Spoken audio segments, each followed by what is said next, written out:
Je veux donc ce matin bénir le nom de l'Éternel qui me fait la grâce de me tenir sur cette plateforme pour apporter le pain quotidien qui nous fait tant de bien. Je suis le pasteur Jérémy Palmer de l'église de Yopougon, Rehoboth, et j'ai la lourde charge d'exhorter ce matin pour le pain quotidien ou sur le pain quotidien. Amen. Et le thème, bien-aimé, qui m'est donné par le pain quotidien ce matin, le thème que nous traiterons ensemble ce matin, c'est défier Elimas. Défier Elimas. Et le texte de base qui nous rassemblera ce matin et qui nous fera certainement du bien, bien-aimé, est tiré du livre de Actes 13, le verset 11, dont je fais la lecture. Voici maintenant la main du Seigneur est sur toi. Tu seras aveugle et pour un temps tu ne verras pas le soleil. Aussitôt, l'obscurité et les ténèbres tombaient sur lui. Amen. Parole du Seigneur. J'aime la parole du Seigneur car elle impose le respect. Bien-aimé, ce matin, je veux donner cette petite exhortation qui parle de défier Elimas. Et selon les recherches que j'ai faites, Elimas signifie sorcier. La Bible l'a appelé magicien. Amen.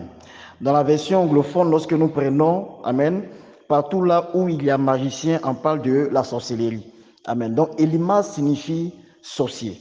Amen. Donc, déjà, avec cette compréhension du nom d'Elimas, alléluia, et le verbe qui accompagne, le verbe qui est dans le thème qui dit de défier, dans le verbe défier, cela montre un peu la portée de l'enseignement et le bon vouloir du Seigneur dans ce pain quotidien ce matin, ce que Dieu veut que nous fassions ce matin. Bien aimé, lorsque le Seigneur Jésus-Christ a visité la terre, lorsque Dieu s'est fait chair et qu'il est descendu sur la terre, la Bible dit que l'humanité attendait son sauveur, l'humanité attendait une parole, l'humanité attendait quelqu'un qui allait le faire sortir de cette gangrène, de cette plaie qui était en train de détruire le cosmos, de détruire l'humanité. Lorsque l'humanité était en train de pleurer, la Bible dit, nul n'a été trouvé digne. Nul n'a été trouvé digne sur la terre, dans les cieux, partout. Nul n'a été trouvé digne. Donc Dieu lui-même s'est dépouillé, Dieu lui-même s'est plié en quatre, Dieu lui-même s'est plié. Je ne sais en combien de nombre est rentré dans le corps d'une enveloppe et est arrivé sur terre pour manifester, alléluia, ce qu'il voulait voir. Et la Bible dit, lorsque l'Éternel visite la terre et qu'il montre la marche à suivre, parce que l'Éternel ayant vécu sur la terre sans péché, amen, 33 ans et demi de sa vie sans le moindre péché, alléluia, il est né pur, il est mort pur, il est monté pur, il allait pur au poteau de la croix, raison pour laquelle la mort n'a pas eu raison de lui. Et lorsqu'il a fini toutes ces choses, qu'il est parti. La mission du Seigneur pour lui était achevée, mais pour la terre, pour les hommes, ce n'était pas encore achevé. Raison pour laquelle la Bible dit qu'il a formé des personnes qu'on appelle les apôtres, d'autres disent les disciples. Lorsqu'il les a formés, il a dit, allez et faites de toutes les nations mes disciples. Après avoir reçu le Saint-Esprit, la Bible dit qu'ils sont déployés.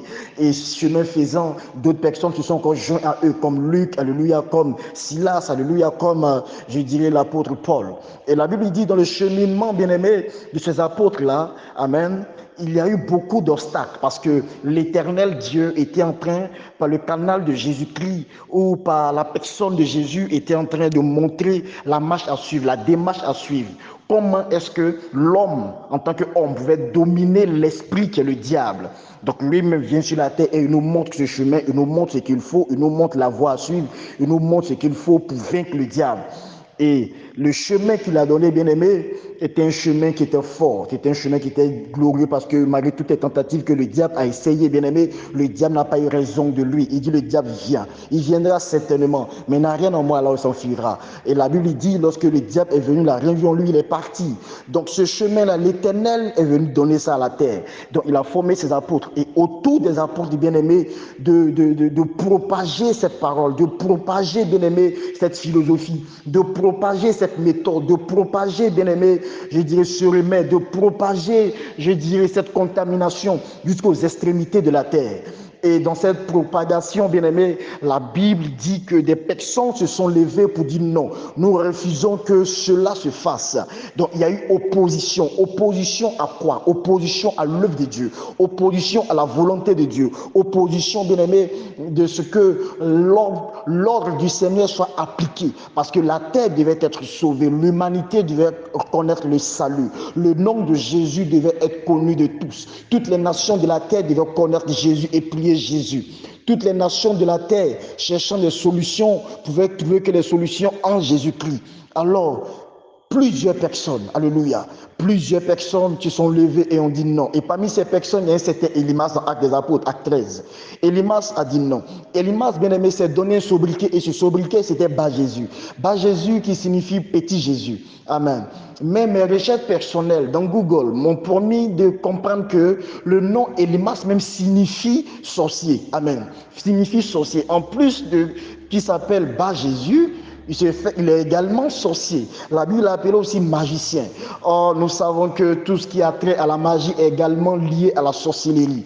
Alors, voici ce sorcier-là qui dit non. Donc déjà, lorsque je sais que Élymas qui s'oppose à l'avancée de l'œuvre de Dieu, qui s'oppose à la progression, au message véhiculé par les apôtres, est un sorcier, automatiquement, je comprends la portée du combat. C'est un combat spirituel qui se dresse devant moi, qui se dresse devant nous ce matin. Le pain quotidien nous adresse les salutations du combat spirituel. Voilà pourquoi je dis Amen à la vie de celui qui dit Amen et nous continuons. Donc, dans cette sollicitation, bien-aimés, le combat spirituel. Pourquoi le combat spirituel? Parce qu'il y a des personnes comme ce Bas Jésus, ce Élymas qui s'appelait Bas Jésus, comme ce Bas Jésus qui porte le nom du Seigneur. Lorsqu'on dit Jésus, automatiquement les gens courent pour venir. Mais ce n'est pas le message véhiculé, le message authentique n'est pas dans la bouche de Bas Jésus. Et aujourd'hui, même dans notre génération là où nous sommes, plusieurs se font appeler pasteurs, apôtres, docteurs, évêques et j'en passe. Sont ces personnes, plusieurs de ces personnes bien-aimées qui portent ces sobriquets ou par exemple qui portent ces noms ne véhiculent pas le message de l'amour, ne véhiculent pas le message qui envoie au ciel. Des personnes rassemblent des personnes, parlent aux personnes pour les envoyer à l'enfer. Donc il y a des messagers de Satan, des messagers de la sorcellerie bien-aimés qui sont éparpillés dans l'atmosphère afin de gagner des âmes pour le diable. Et aujourd'hui de nos vies, même dans Abidjan, certainement partout, à Paris, à Londres, partout, ces personnes-là sont là et elles font la promotion de l'enfer au travers des messages selon lesquels Jésus n'existe pas, Dieu n'existe pas, bien aimé. Et ces gens de personnes, la Bible dit que nous devons les combattre. Alléluia. Voici des personnes que nous devons défier. Parce que lorsqu'on parle de défi, amen, le défi t'oppose à un adversaire ou un ennemi. Alléluia. Donc ici, en plus d'avoir un adversaire, nous avons également un ennemi. L'ennemi de l'œuvre de Dieu, bien-aimé, est un ennemi coriace que nous devons terrasser. Alors, je comprends par là, amen, que dans notre vie de tous les jours, il y a des Élymas qui vont toujours se lever. Lorsque tu veux faire quelque chose de glorieux, Élymas se lèvera toujours. Élymas, c'est celui qui dit non au oui de Dieu dans ta vie. Parce qu'à chacun de nous, Dieu a donné une portion de grâce. À chacun de nous, Dieu a donné une portion de vie. À chacun de nous, Dieu a donné un témoignage. Je ne pense pas qu'il y ait des personnes qui soient nées pour accompagner les autres. Je ne pense pas qu'il y ait quelqu'un qui soit né bien-aimé pour être dernier. Je ne pense pas qu'il y ait quelqu'un qui soit né pour vivre dans un quartier précaire. Je ne pense pas qu'il y ait quelqu'un qui soit né pour être malade ou demeurer malade. Je ne pense pas qu'il y ait quelqu'un qui soit né bien-aimé pour être né dans la pauvreté ou mourir dans la pauvreté. Je ne pense vraiment pas. Car la Bible dit, lorsque Dieu a créé l'homme, il a vu que sa créature était très parfaite et très bonne. Tout ce que Dieu fait est bon, mais c'est le diable qui vient compromettre beaucoup de choses par les messages des personnes comme les Élymas. Nous avons beaucoup d'Élymas dans nos sociétés, beaucoup d'Élymas dans nos entreprises. Élymas est celui qui parle mal de toi. Élymas est celui qui combat, je dirais, ta destinée. Élymas est celui qui jure que tant qu'il vit, tu ne réussiras pas. Élymas est celui qui dit, malgré la prophétie de Dieu dans ta vie, tu ne réussiras pas. Élymas est celui-là même qui a la manie de te maudire là où tout le monde est censé te bénir. Élymas est celui-là même qui te regarde regarde et qui dit que tu finiras certainement comme ton père. Tu ne construiras point de maison, tu ne connaîtras point de voyage. Si tu es trop monté dans une voiture pour voyager, c'est pour quitter un quartier pour le quartier voisin. Elimas, c'est celui qui te maintient dans la pauvreté. Elimas, c'est celui qui te maintient dans la bassesse. Elimas, c'est celui qui te fait pleurer et qui te réjouit de tes pleurs. Elimas, c'est celui-là qui te voit, bien-aimé, lorsque tu es humilié, lorsque tu es dans une atmosphère de pleurs, dans une atmosphère de lamentation. Celui-là même qui se nourrit, bien-aimé, de ton désespoir, qui se nourrit, bien-aimé, de tes pleurs, c'est Elimas. Et les Elimas sont nombreux dans nos sociétés, dans nos maisons, dans nos familles. Et la Bible dit, nous devons combattre Elimas. Nous devons lutter contre Elimas. Tu dois aller et défier Elimas. Et les apôtres, lorsque Elimas était en train d'empêcher l'œuvre de Dieu, un certain homme s'est levé. Il a dit, je veux entendre le message du Seigneur. Je veux entendre Dieu me parler. Je veux voir la main de Dieu. J'ai entendu les miracles de Jésus de loin. J'ai entendu que Jésus fait des miracles. J'ai entendu que le nom de Jésus est précieux, que ce nom apporte vitalité. J'ai entendu que ce nom peut guérir. J'ai entendu. Et lorsque cet homme était en train de parler aux apôtres, il dit, j'ai entendu ce que vous avez fait, ce que Dieu a fait au travers de vous dans la ville voisine. Aujourd'hui, vous êtes dans ma contrée, vous êtes dans ma maison, vous êtes dans ma localité. J'ai beaucoup de problèmes. Que Jésus vienne me faire grâce.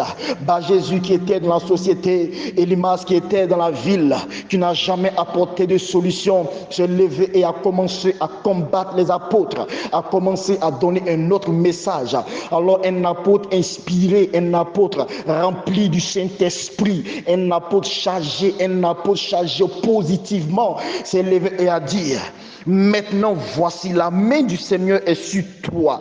Bien-aimé, on aura toujours besoin de ces personnes qui diront, maintenant voici la main du Seigneur est sur toi. Tu seras aveugle. Tu seras aveugle.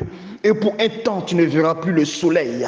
Et la Bible dit, de manière automatique, l'obscurité est tombée sur lui. Bien aimé, nous devons arriver à ce niveau-là, où dans nos maisons, dans nos familles, nous ne pleurons plus parce que nous avons échoué. Nous pleurons parce que nous allons accompagner Elimas, bien aimé, à sa dernière demeure. Alors je déclare dans le nom de Jésus, tout Elimas dans ta vie, dans ta famille, qui t'a maintenu à la bassesse, qui t'a maintenu au bas niveau. Tout le monde peut évoluer, mais sauf toi.